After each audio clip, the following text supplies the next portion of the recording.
sa naging experience mo sa first season mo sa Japan? It was pretty challenging, but I'm really grateful that I got to learn from the Japanese style of volleyball kasi ang dami talagang matututunan from it. So hopefully, ma-share ko dito sa Pilipinas yung lahat naman. Sabi mo dun sa mga naging laban ni Jaja sa Japan? Hi! Si Jaja! She's looking in Japan for a while. So nakikita ko talaga yung... Hi, Gia! Hi! Like, I've seen Jaja play. I've heard her communicate with her Japanese teammates. She's very fluent now in Japanese. And sobrang familiar niya na sa Japanese style of volleyball. So, I don't know. I'm really proud of her kasi right now, everyone knows that she's on her way to playing for the Japan national team. She's worked hard for that winner.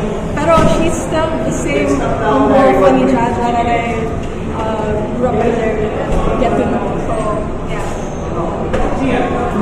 Thank you, Gia. Thank you, Gia! Thanks,